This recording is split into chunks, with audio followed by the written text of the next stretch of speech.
ఈరోజు మనము fifth క్లాస్లోని Christmas పాఠ్యభాగాన్ని గురించి తెలుసుకుందాము.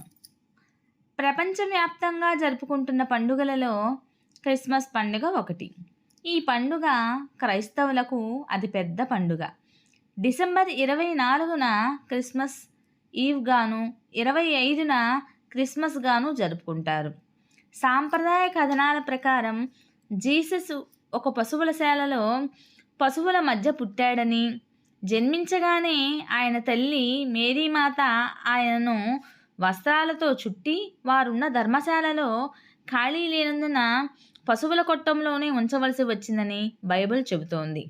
ఆయన పుట్టినరోజు రాత్రి ఆ ఊరికి పక్కనున్న పొలాల్లో కొందరు పశువుల కాపర్లు తమ గొర్రెల మందలను కాపలా కాస్తున్నారు. అప్పుడు ఒక దేవదూత ఆకాశం నుంచి వారి ముందుకు దిగి వచ్చాడు. ఆ దూత చుట్టూ ఉన్న వెలుగుకు గొర్రెల కాపరులు భయపడ్డారు.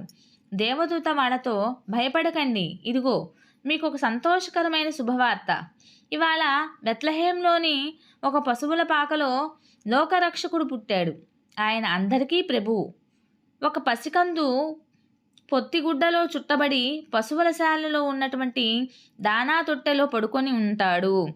ఇదే మీకు ఆనవాలు అని చెప్పని ఆ దేవదూత ఇలా చెబుతుండగా పొలమంతా దేవదూతలతో నిండిపోయింది. వాళ్ళంతా దేవునికి స్తుతిగీతాలు పాడి మాయమయ్యారు. గొర్రెల కాపరులు హుటాహుటిన వెళ్ళి దేవదూత చెప్పిన పశువుల పాకకు చేరుకున్నారు. అక్కడ తొట్టెలో పడుకొని ఉన్న శిశువును చూశారు. అలా 2000 సంవత్సరాల క్రిందట డిసెంబర్ 24వ తేదీన అర్ధరాత్రి క్రీస్తు జన్మించాడు.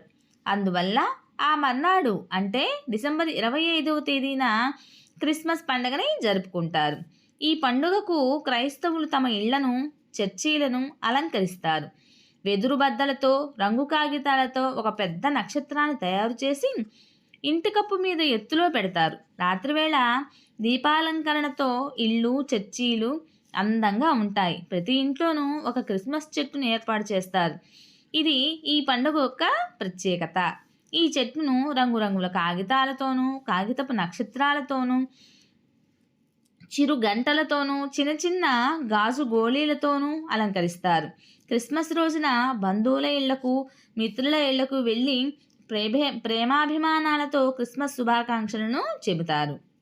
సో టీచర్స్, మీకు కనుక ఈ వీడియో నచ్చినట్లయితే ప్లీజ్ లైక్ చేయండి, షేర్ చేయండి, సబ్స్క్రైబ్ చేయండి.